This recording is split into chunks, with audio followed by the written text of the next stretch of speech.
Good afternoon to all.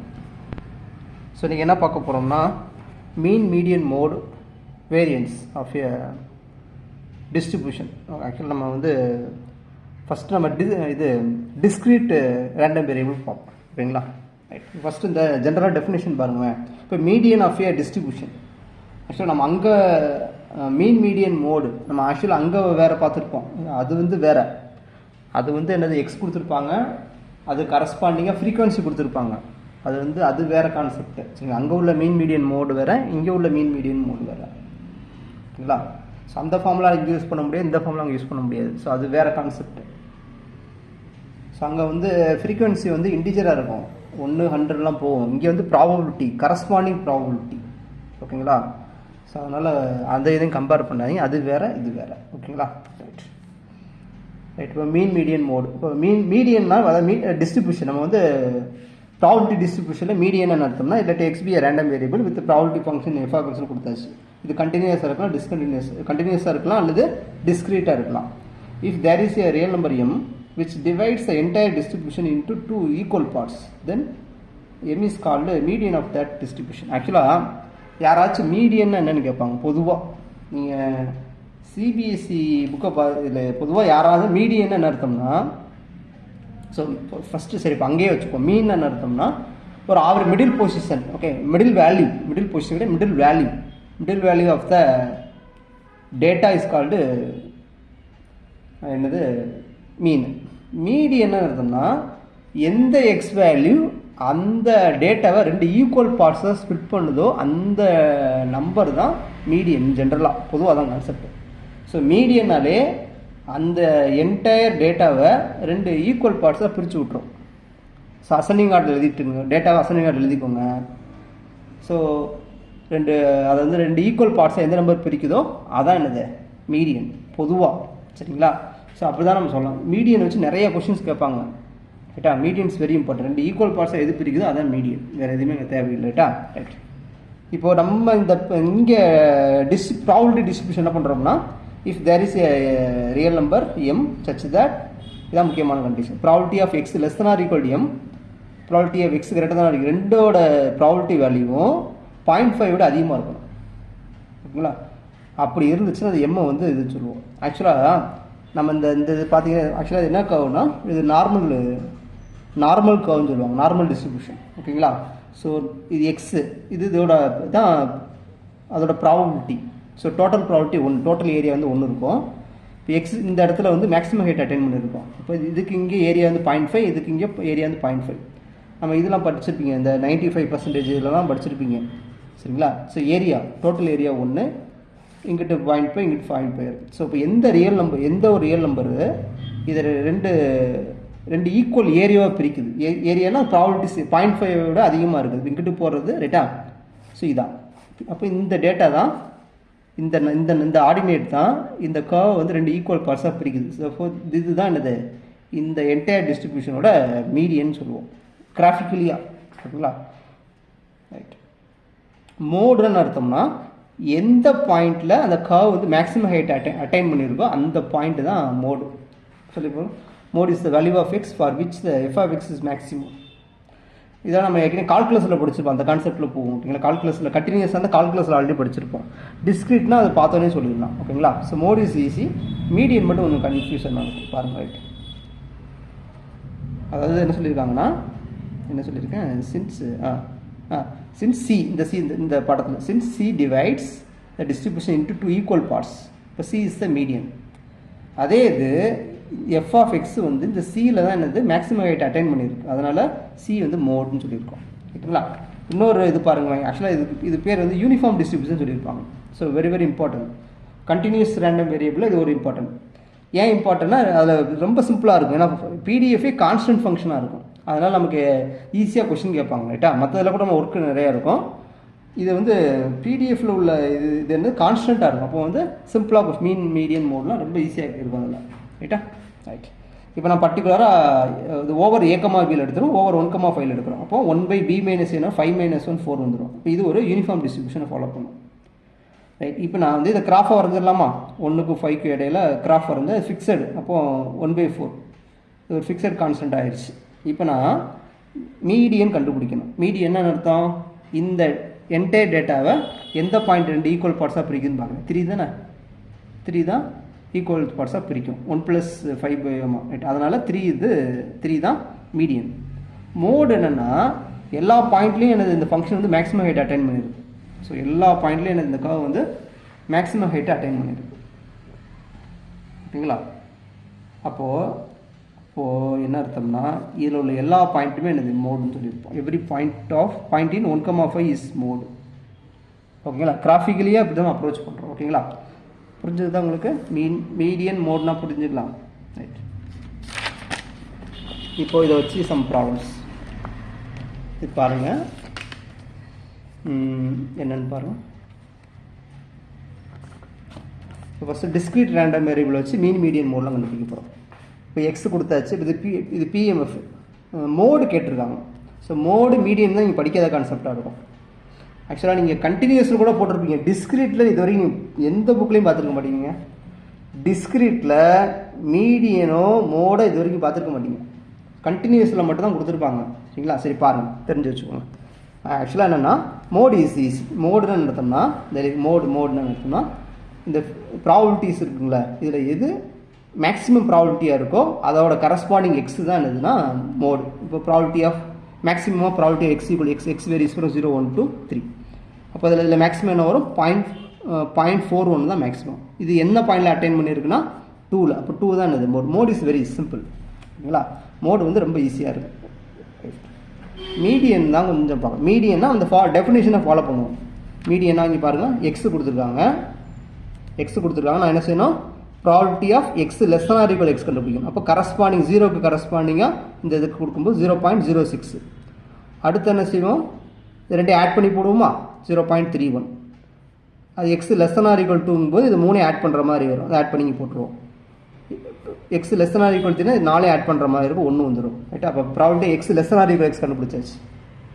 இப்போ X greater than or equal x கண்டுபிடிக்கணும். அப்போது 0க்கு மேலே உள்ள ப்ராபபிலிட்டி எழுதுறேன். அது 1க்கு மேலே உள்ள ப்ராபபிலிட்டி, அதாவது இது 3 ஆட் பண்ணுறது இது. 2க்கு மேலே உள்ள ப்ராபபிலிட்டி, அதாவது இது 2 ஆட் பண்ணுறது இது. 3க்கு மேலே உள்ள ப்ராபபிலிட்டி இது மட்டும் ஆட் பண்ண. ரைட்டா? இப்போது பாருங்கள், இந்த வேல்யூ வந்து 0.5 விட அதிகமாக இருக்குது, இது கம்மியாக இருக்குது. அப்போ எக்ஸ் இஸ் ஈக்குவல் 0 வந்து மீடியனாக இருக்க வாய்ப்பே கிடையாது. அதுமாதிரி இங்கே பாருங்கள், 1 வந்து 0.5 விட கம்மியாக இருக்குது, 0.5 விட அதிகமாக இருக்குது. அப்போது இது வர வாய்ப்பு இல்லை. அதேமாதிரி இங்கே பாருங்கள், இது வந்து 2ல் பாருங்கள் 0.5 விட அதிகமாக இருக்குது. ரெண்டுமே இது 0.5 விட அதிகமாக இருக்குது. இங்கே பாருங்கள் 3க்கு பாருங்கள், இது 0.5 விட அதிகமாக இருக்குது, 0.5 விட கம்மியாக இருக்குது. அப்போது 0.5 விட அதிகமாக இருக்கக்கூடிய எக்ஸ் வேல்யூ என்னன்னா 2 தான். இந்த எழுதிப்போம். Probability x less than or equal 2 அந்த வேல்யூ 0.5 விட அதிகமாக இருக்கும். Probability X greater than or equal 2 அந்த வேல்யூ 0.5 விட அதிகமாக இருக்கும். அப்போது 2 தான் என்னது மீடியன். Very simple. ஓகேங்களா? அந்த டெஃபினேஷனை ஃபாலோ பண்ணிவிட்டு எழுதுகிறோம். அவ்வளோதான். Probability x less than or equal X என்னன்னு பார்க்குறோம். இந்த 4 நம்பரில் ஏதோ ஒன்று மீடியனாக இருக்க போகுது. நிறைய என்ன பண்ணுவாங்கன்னா 1+2 ஆவரேஜ் எடுக்க. அந்த வேலை கிடையாதுங்க. இது ஆவரேஜ் எடுக்கக்கூடாது. நம்ம 1+2/2லாம் போடக்கூடாது. சரிங்களா? ஏன்னா இது எல்லாமே இன்டர் ரிலேட்டடாக இருக்கும் இங்கே. சரிங்களா? ஸோ இப்படி தான் நம்ம என்ன செய்யணும்? டிஸ்க்ரீட் ரேண்டம் வேரியபிளுக்கு மீடியன் கண்டுபிடிக்கணும். ரைட். மீன்னா ஆல்ரெடி தெரிஞ்சது தான். மீன்னா அந்த இஎஃப்எக்ஸ் எக்ஸ்பெக்டேஷன் ஆஃப் எக்ஸ் தான் மீன் சொல்லுவோம். Summation x i probability of x equal x i அப்படியே மல்டிப்ளை பண்ணி போட்டால் முடிஞ்சிடும். அப்படியே மல்டிப்ளை பண்ணி சம் பண்ணி போட்டால் முடிஞ்சிடும். ரைட்டா? ஸோ இதுக்கு இன்னொரு பேர் என்ன? First movement about origin. அப்படி கூட கொஸ்டின் கேட்கலாம். ஃபஸ்ட் மூவ்மெண்ட் எபவுட் ஆர்ஜின் கேட்கலாம். நமக்கு இது வரைக்கும் மீன் வேரியன்ஸ்னே படித்து பழக்கமாயிட்டோம். புதுசாக அந்த மாதிரி கொஸ்டின் செட் பண்ணலாம், பார்த்துக்கோங்க. ரைட்டா? ரைட். அடுத்து வேரியன்ஸ் பாருங்கள். ஆக்சுவலாக அவங்க சிம்பிளாக கொஸ்டின் கேட்பாங்க. ரைட்டா? வேரியன்ஸ்னால் வேரியன்ஸுக்கு EF(x² - EF(x²). ரைட்டா? இதுதான் ஃபார்முலா. இப்போ இதுக்கு EF(x) கண்டுபிடிச்சிட்டோம். EF(x²) ஃபார்முலா எழுதி அங்கே அப்படியே ஸ்கொயர் பண்ணி போட்டால் அது வந்துடும். ஆல்ரெடி நமக்கு தெரியும். இப்போ EF(x² தான் நிறைய பேர் வேரியன்ஸ் நினச்சிருக்கீங்க. EF(x² வேரியன்ஸ் கிடையாது. அது வேரியன்ஸ் எக்ஸ்க்கு அதுவும் தேவைப்படும். அதுக்காக கண்டுபிடிச்சிருக்கிறோம். ரைட்டுங்களா? ரைட். இப்போ EF(x² ஆனது செகண்ட் மூவ்மெண்ட் எபவுட் ஆர்ஜின். முக்கியமானது செகண்ட் மூவ்மெண்ட் எபவுட் ஆர்ஜின் தான் EF(x²). ரைட். அப்புறம் ஸ்டாண்டர்ட் டீவியேஷன் அர்த்தம்னா ஸ்கொயர் ரூட் ஆஃப் வேரியன்ஸ் தான் ஸ்டாண்டர்ட் டீவியேஷன். ரைட்டா? ரைட். இப்போ வேரியன்ஸ்க்கு இன்னொரு பேர் என்னது? Central central second moment, central moment about mean, இது about ஆரிஜின், இது about மீன். ஓகேங்களா? இப்படி கூட கொஸ்டின் கேட்கலாம். E of x minus mu the whole square, அதான் என்னது சிக்மா ஸ்கொயர். ஆல்ரெடி நம்ம நோட்ஸில் கொடுத்துருப்போம். E of x minus mu the whole square. ஓகேங்களா? இதுதான் என்னது வேரியன்ஸ். ஓகே, இதான் சிக்மா ஸ்கொயர் தான் இருந்தது, which is a central second moment about mean. முக்கியமானது about மீன்.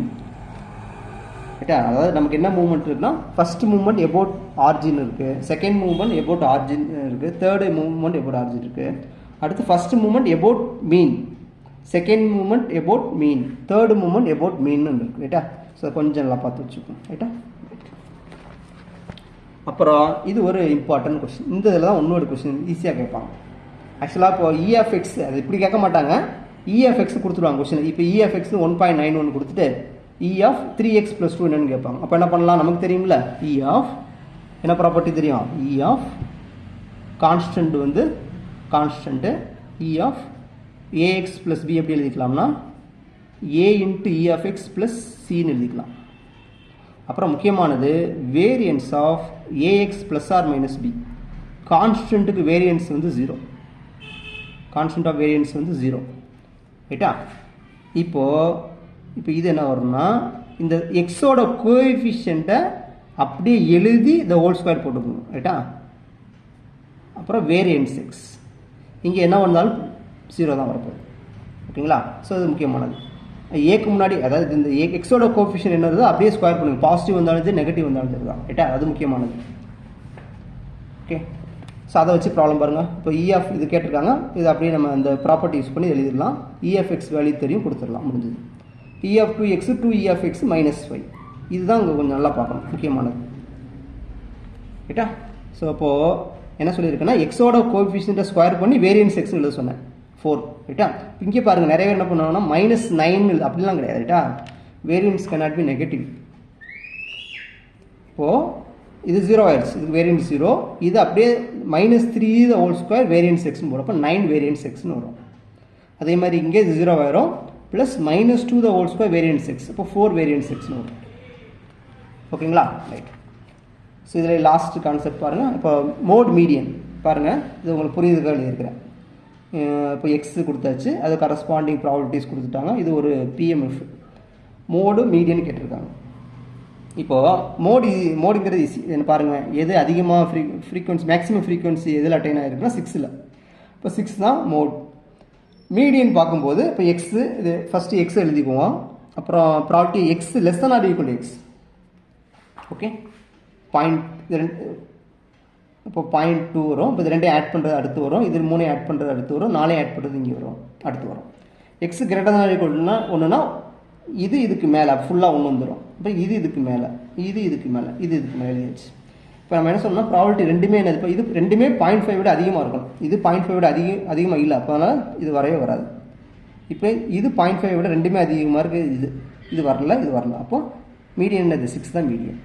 ஆவரேஜ் இருக்கக்கூடாது. அதுதான் நாங்கள் கொஸ்டின் கொடுத்தது காரணம் என்னென்னா, நீங்கள் ஆவரேஜ் போடக்கூடாது பழைய, அப்படின்னா அதுக்கு சம்மந்தமே இல்லாமல் போயிடும். இப்போ நீங்கள் சாதாரணமாக போகிறீங்கன்னு வச்சுக்கோங்க. இப்போ எக்ஸு இப்படி கொடுக்குறதுக்கும் இப்படி கொடுக்க என்ன டிஃப்ரென்ஸ் வரப்போகுது, புரியுதுங்களா? இப்போ வந்து இதுக்கும் தெர் இஸ் சம் ரிலேஷன் இருக்குது, தெர் இஸ் சம் அசோசியேஷன் இருக்குது. ஓகேங்களா? அப்போ அதனால் நீங்கள் என்ன செஞ்சிடக்கூடாது, பழைய கதை மாதிரி என்னது 2 நம்பரை ஆட் பண்ணி by 2 போட்டுறக்கூடாது. சரிங்களா? இங்கே லாஜிக் வேறு. அதே மாதிரி இன்னொரு கொஸ்டின் அதே தான், சேம் மோட் மீடியனுக்கு இன்னொரு அதே மாதிரி கொஸ்டின் கொடுத்துட்டேன். மோட் பாருங்களேன், மோட் பாருங்கள், இது 2 பாயிண்ட்லேயுமே என்னது மேக்ஸிமம் ஹைட் அட்டைன் பண்ணு, அப்போ ரெண்டுமே என்னது மோடு தான். மீடியன் பாருங்கள், இதில் தான் என்னது ஆமாம், இதில் தான் 0.5 விட எனக்கு அதிகமாக இருந்திருக்கு. இப்போ இதுதான் 4 தான் மீடியன். ஓகேங்களா? ஓகே.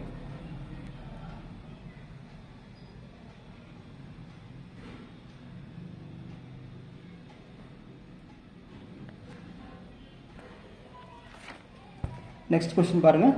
இப்போ டிஸ்கிரீட் பார்த்துட்டோமா, இப்போ கண்டினியூஸ் ரேண்டம் வேரியபிளில் ப்ராப்ளம் போட போகிறோம். ஓகே, ஸோ இப்போ பாருங்கள், மீன் கேட்டிருக்காங்களா? ஆக்சுவலாக மீன் மட்டும் கேட்கலாம். சரிங்களா? வேரியன்ஸ் கூட நாங்கள் நிறைய ஸ்டெப் போவோம், மீன் மட்டும் கேட்கலாம். சரிங்களா? மீன் கேட்பாங்க. அப்போது இது வந்து கண்டினியூஸ் ரேண்டம் வேரியபிள். அப்போ மீன் ஃபார்ம் தெரியும், E of x minus infinity plus infinity x f of x dx. இப்போ எக்ஸ் எஃப் ஆஃப் எக்ஸ் அப்படியே அப்ளை பண்ணிடுறோம், லிமிட் 0 to 1. சரிங்களா? ஸோ இங்கே என்ன லிமிட்டோ அது யூஸ் பண்ணணும். ரைட்டுங்களா? ரைட். இப்போ நம்ம ஈஸியாக இன்டெகிரேட் பண்ணிடலாம். ஸோ 1/2 வரும். வேரியன்ஸ் அதாவது இ ஆஃப் எக்ஸ் ஸ்கொயர் கண்டுபிடிச்சா வேரியன்ஸ் கண்டுபிடிக்க முடியும். அப்போது இதில் நம்ம டேரெக்டாக எழுதலாம், ஒயாமல் வளவளம் எழுத வேண்டாம். இந்த இருக்குல்ல, லிமிட் 6 வரும், 0 to 1. எகைன் எக்ஸ் வந்து இங்கே மல்டிப்ளை பண்ணணும். அப்போ x⁻3 x⁻4 வந்துடும். அதான் மறுபடியும் நம்ம இன்டெகிரேட் பண்ணிடணும். ஓகேங்களா? ஸோ அவ்வளோதான். இதை வச்சு பண்ணினா வேரியன்ஸ் எக்ஸ் ரெண்டையும் கண்டுபிடிச்சாச்சுன்னா இதை வச்சு ஃபார்முலாவில் சப்ஸ்டிட் பண்ணும்போது நமக்கு வேரியன்ஸ் எக்ஸ் கிடைச்சிடும். ஓகேங்களா? ரைட். இப்போது அடுத்த கொஸ்டின், கண்டினியூஸில் நம்ம மீடியன் எப்படி கண்டுபிடிக்க போகிறோம்னா, நீங்கள் ஒன்றும் இல்லை, இந்த கிராஃபை மட்டும் புரிஞ்சுக்கணும். ரைட்டா? கண்டினியூஸில் இந்த கிராஃபை மட்டும் புரிஞ்சுக்கணும். ஃபஸ்ட்டு என்ன செய்ய போகிறோம்னா, இப்படி வச்சுக்கோம். இந்த கிராஃப் இருக்கா, இது 0 இங்கே 1. அப்போ மீடியன் வந்து 0க்கு 1க்கு இடையில தான் நமக்கு டிஃபைன் ஆகிருக்கு. 0க்கு 1க்கு இடையில தான் மீடியன் கண்டிப்பாக இருக்க போகுது. ரைட்டா? ரைட். அப்போ என்ன பண்ணுறோம், நம்ம கிராஃப் வரைச்சிக்கணும். அப்போ ப்ராபபிலிட்டி 0க்கும் எம்முக்கும், அதாவது இந்த ஏரியாவும் இந்த ஏரியாவும் சேமாக இருக்கும். அதான் சொல்ல வரோம். இந்த 2 ஏரியாவும் சேமாக இருக்கும். ஓகேங்களா? இந்த 2 ஏரியா எப்போ சேமாக இருக்கோ அதான் வரும். ஏன்னா ஏன் சேமாக வரும்னா, ஸோ டோட்டல் இன்டர்கல் வந்து 1 ஆயிடுது. ஓகே, டோட்டல் இன்டர்கல்ன்றது 1 ஆயிடுது. அப்போ ஏரியா என்னது, அதுக்கு இடையில தான் என்னது டோட்டல் ஏரியா 1க்கு நேராக வரும். ஓகேங்களா? டோட்டல் ஏரியா அந்த இதில் 1 வந்துடும். 0 to 1 டோட்டல் ஏரியா 1. புரியுதுங்களா? அப்போ 0ங்கிறது ரொம்ப நேராக இங்கே இருக்கும். இங்கே டைல் பார்ட் ரொம்ப பக்கத்தில் இருக்கும். அதுமாதிரி 1ங்கிற ரொம்ப பக்கத்தில் இருந்தால் ஏரியா 1. அப்போ டோட்டல் ஏரியா 1. அப்போ எம் வந்து பாதியாக டிவைட் பண்ணதுன்னா இது 0.5 அதுதான் நம்ம இந்த மாதிரி எழுதிருக்கிறோம். ஓகேங்களா? ரைட். ஸோ இப்படியே எழுதிக்கோங்க. இது எம்முக்கு நடுவில் போட்டுங்க, 0 to 1 கொடுத்துரும். அப்போ 0 to m வரைக்கும் ப்ராபபிலிட்டி கண்டுபிடிக்கணும், எம்லேருந்து 1 வரைக்கும் ப்ராபபிலிட்டி கண்டுபிடிக்கணும். ஸோ அதான் இங்கே எழுதியிருக்கிறோம். அவ்வளோ. இதுக்கப்புறம் தெரியும் 0 to m f of x dx. அப்படி அப்ளை பண்ணுங்கள், இப்படியே வந்துடும். இப்போ என்ன பிரச்சனைனா, இதை சால்வ் பண்ணுறது தான் இங்கே பெரிய ப்ராப்ளம். இப்படி வந்து நிற்குமா, இப்படி வந்து நிற்கும். சரிங்களா? இப்போ என்ன பண்ணுறீங்கன்னா, ஆக்சுவலாக தேர்ட் டிகிரி ஈக்குவேஷனை சால்வ் பண்ணுறது கஷ்டம். ஓகேங்களா? ஏன் தேர்ட் டிகிரினா, நமக்கு அந்த கொஞ்சம் அது குவாட்ரடிக் கொடுத்ததுனால தேர்ட் டிகிரி வந்துச்சு. ஓகேங்களா? இப்போது இந்த இடத்துல அவங்க குவாட்ரடிக் கொடுத்ததுனால நம்ம தேர்ட் டிகிரி வந்து நான் இன்டகிரேட் பண்ணும்போது தேர்ட் டிகிரி வந்துடும். அப்போ நமக்கு சிம்பிளாக என்ன பண்ணுவாங்க, கான்ஸ்டன்ட் கொடுக்க மாட்டாங்க, லீனியர் பாலினாமியல் கொடுப்பாங்க. லீனியர் கொடுக்கும்போது நமக்கு அதை இன்டகிரேட் பண்ணும்போது குவாட்ரடிக் கிடைக்கும். அப்போ நம்ம ஈஸியாக நம்ம சால்வ் பண்ணிடலாம். ஓகேங்களா? ஸோ எப்படி சால்வ் பண்ணாலும் சரி, இப்போ குவாட்ரடிக் கொடுத்தாலும் கியூபிக் கொடுத்தாலும் 4 ஆப்ஷன் கொடுத்து தான் வச்சுருப்பாங்க. நம்ம ஆப்ஷன் டைப் தான் எழுதுகிறோம். இப்போ ஏபிசிக்கு 4 ஆப்ஷன் கொடுத்துருப்பாங்க. தேர்ட் டிகிரி சால்வ் பண்ணுறது கஷ்டம். 4 ஆப்ஷன் கொடுத்துருப்பாங்க. ஸோ எம்முக்கு எந்த வேல்யூ கொடுக்கும், எந்த வேல்யூ சாட்டிஸ்ஃபை பண்ணுதோ அதுன்னு எடுத்துக்கோங்க. ரைட்டா? அப்படி கிடையாது, எந்த வேல்யூ சாட்டிஸ்ஃபை அது கிடையாது. அது நம்ம இன்டர்வலுக்குள்ளே இருக்கணும். ஓகே, அது வந்து நம்ம இன்டர்வலுக்குள்ளே இருக்கணும். இந்த இன்டர்வலுக்குள்ளே இருக்கிற எம் வேல்யூ தான் மீடியன். ஓகேங்களா? இந்த இன்டர்வலுக்குள்ளே இருக்கமே பார்க்கணும். ஓகேங்களா? சாட்டிஸ்ஃபை பண்ணால் மட்டும் பத்தாது, சாட்டிஸ்ஃபையும் பண்ணணும். இந்த இன்டர்வலுக்குள்ளே இருக்கக்கூடிய எம் தான் மீடியன். ஓகேங்களா? இப்போ தேர்ட் டிகிரியை சால்வ் பண்ணுறதுக்குலாம் நமக்கு சில ட்ரிக்லாம் தேவைப்படும். இந்த லீனியர் அல்ஜிப்ராவில் இரோடிசிபிள் பாலினாமியல்லாம் படிச்சிருக்கீங்களா? இரோடிசிபிள் பாலினாமியல்ல கண்டிப்பாக தேவைப்படும். சரி பாருங்கள், ரேஷனல் ரூட் தியரம்னு ஒன்றுமே கிடையாது. அதாவது அது நெசசரி கண்டிஷன், சஃபிஷியன்ட் கிடையாது. இப்போது என்ன பண்ணுவோம்னா, இந்த மாதிரி தேர்ட் டிகிரி கொடுத்துட்டாங்களா, நான் ஃபஸ்ட்டு என்ன பண்ணணும்னா இதோட ஃபேக்டர்ஸ், கான்ஸ்டன்ட் டேர்மோட ஃபேக்டர்ஸ்லாம் எழுதிக்குவேன். ஃபேக்டர்ஸ் ஆஃப் 1 என்ன வரும், +or-1 +or-1. அப்புறம் இந்த லீடிங் கோஎஃபிஷியன்ட்டோட ஃபேக்டர்ஸ் எழுதிடுவேன். Factors or divisor. Okay, no problem, both are same. இப்போ இதுக்கு டிவைசஸ் வரும் +or-1 +or-2 +or-4. ரைட்டா? இப்போ ரேஷனல் ரூட்ஸ்னால் இது திஸ் பை திஸ், அவ்வளோதான். அப்போ இது திஸ் பை திஸ்னா வரும் +or-1 வந்துடும். திஸ் பை திஸ்னால் +or-1/2 1/4, அவ்வளோதானே. ஸோ இதில் தான் ரூட்ஸ் இருக்க வாய்ப்பு இருக்குது. இப்போ நம்ம தேர்ட் டிகிரியை ஜென்ரலாக செக் பண்ணாமல் இந்த 6 பேர்த்துக்குள்ளே கண்டுபிடிச்சா போதும். இப்போ பாருங்கள் எவ்வளோ அழகான ரிசல்ட் பாருங்கள். நீங்கள் ஒரு பவுண்டு உங்களுக்கு கிடச்சிருக்கு பாருங்கள், ஒரு பவுண்டு கிடச்சிருக்கு. கேட்டுங்களா? இதுக்குள்ளே கிடைக்க வாய்ப்பு இருக்குது. இது கிடைக்கணும் அவசியம், கிடைக்குமாங்கிறது தெரியாது. இது வந்து சஃபிஷியன்ட் கிடையாதுங்க. இந்த கண்டிஷன் சஃபிஷியன்ட் கிடையாது, நெசசரி தான். இதில் இருக்க வாய்ப்பு இருக்குது, அவ்வளோதாங்க. தான் இது இருக்குமான்னு தெரியாது. ரைட்டா? கான்செப்ட் புரியுதுங்களா? தேர்ட் டிகிரியை நீங்கள் ஃபுல் இன்டர்வலில் தேடுவீங்க, ரியல் நம்பரில் ஃபுல் இன்டர்வலில் தேடுவீங்க. ஸோ இந்த இன்டர்வலில் தேடுறது நம்ம என்ன பண்ணுறோம், அந்த பர்டிகுலராக இந்த 6 வேல்யூவில் மட்டும் தேடுறோம். ஓகே. சப்போஸ் அது வந்து என்னது, அதில் ஏதாவது ஒரு வேல்யூ வந்து சாட்டிஸ்ஃபை பண்ணிச்சு, அது ரூட்ஸ்.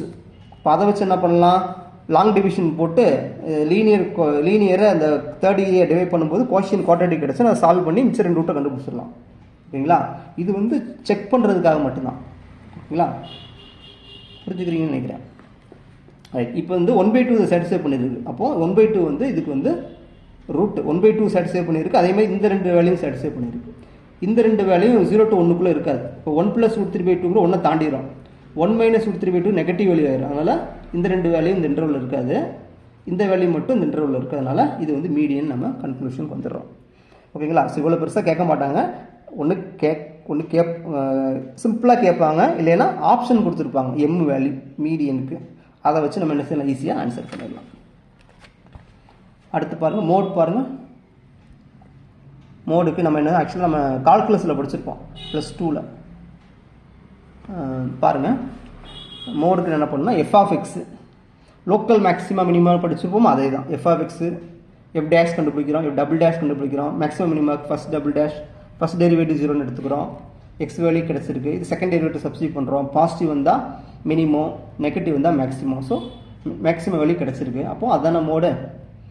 அதான் நம்ம சொன்னோம், fx வந்து எந்த பாயிண்ட்டில் மேக்ஸிமம் வேல்யூ எடுத்துக்கோ அந்த பாயிண்ட் தான் நமக்கு மோட். ஓகேங்களா. ரைட். அடுத்து ஒரு முக்கியமானது என்னென்னா, இந்த மாதிரி இந்த பெர்னோலி இன்டெக்ரல் யூஸ் பண்ணுற மாதிரி டேரெக்டாக நம்ம என்ன செய்வாங்க, ஒரு இன்டெக்ரல் கேட்பாங்க. பாருங்கள், 1/2 e⁻ (x/2) இந்த மாதிரி கொடுத்துருப்பாங்க. ரைட்டா. இப்போ மீனுக்கு என்ன வரும், எக்ஸ் f(x). இப்போ இந்த இடத்துல ஒரு எக்ஸ் அடிஷனலாக சேரும். இப்போ என்ன பண்ணலாம், இந்த ஃபார்முலா அப்ளை பண்ணலாம். இந்த ஃபார்முலா எப்போ வேல்யூன்னு பார்த்துக்கணும். லிமிட் 0 to ∞ இருந்தால் மட்டும்தான் அப்ளை பண்ண முடியும். அது ஒரு கண்டிஷன். எக்ஸ் இருக்கணும், அதோட பவரில் நேச்சுரல் நம்பராக இருக்கணும். அது ஒரு ரெண்டாவது கண்டிஷன். மூணாவது கண்டிஷன் வந்து கண்டிப்பாக மைனஸ் இருக்கணும், இங்கே எக்ஸ் இருக்கணும். அதுக்கு மிடில் உள்ள நம்பர் வந்து பாசிட்டிவ் ரியல் நம்பராக இருந்தால் மட்டும்தான் இந்த ஃபார்முலா ஒர்க் அவுட் ஆகும். ஓகேங்களா. ஸோ இந்த ஃபார்முலா யூஸ் பண்ணால் வந்துடும். அப்போ இங்கே என்ன, எண் வந்து 1 வந்துடும், ஏங்கிறது 1/2 வந்துடும். அப்போ இந்த ஃபார்முலாவில் கொடுத்தா இங்கே 2 வந்துடும். அதுமாதிரி e(x²) சேம் தான். ஓகேங்களா. இவ்வளோதான். ஓகே, தேங்க்ஸ் ஃபார் வாட்சிங். நம்ம இதோட நம்ம ஃபஸ்ட் சாப்டர் முடிச்சிட்டோம். ஃபஸ்ட் சாப்டர் நம்ம எல்லாமே முடிச்சிட்டோம். ஓகேங்களா. ஆக்சுவலாக நம்ம என்ன பண்ணோம், ஃபஸ்ட் சாப்டர் என்ன பண்ணோம்னா ப்ராபபிலிட்டியில் ஸ்டார்ட் பண்ணோம். ப்ராபபிலிட்டியில் ஸ்டார்ட் பண்ணி சம் டிஃப்ரெண்ட் ப்ராபபிலிட்டிஸ் எப்படி சால்வ் பண்ணுறோன்னு பார்த்தோம். Conditional probability, odds favour, odds against, standard பார்த்தோம். அதாவது பேஸ் தியரத்தில் வந்து அவங்க கேட்க மாட்டாங்க, ஏன்னா பேஸ் தியரம் ரொம்ப பெருசாக போகும். அதனால் பேஸ் தியரம் வந்து கேட்க மாட்டாங்கன்னு நான் சொல்லவே நடத்தலை உங்களுக்கு. மற்ற எல்லா ப்ராபபிலிட்டியும் நான் ஓரளவு நான் கவர் பண்ணிட்டேன். ரைட்டுங்களா. ரைட். ப்ராபபிலிட்டி முடிச்சதுக்கப்புறம் என்ன பண்ணோம், அப்புறம் வந்து டிஸ்க்ரீட் ரேண்டம் வேரியபிள்ஸ் ஸ்டார்ட் பண்ணோம். டிஸ்க்ரீட் கண்டினியூஸ் வச்சு நிறைய டைப்ஸ்லாம் ப்ராப்ளம் போட்டோம். அதுலேயே நம்ம ப்ராப்ளம் சால்வ் பண்ணோம். அதுக்கப்புறம் mean, median, mode, standard deviation. So இதோட முடிச்சாச்சு. ஸோ இதோட ஃபஸ்ட் சாப்டர் முடிஞ்சிடும். நெக்ஸ்ட் சாப்டர் வந்து என்ன பண்ணுவோம்னா டிஸ்ட்ரிபியூஷன், சம் ஸ்டாண்டர்ட் டிஸ்ட்ரிபியூஷன் பார்ப்போம். டிஸ்க்ரீட் டைப்பும் கண்டினியூஸ் டைப்பும் பார்த்துருவோம். ஓகே, தேங்க்ஸ் ஃபார் வாட்சிங்.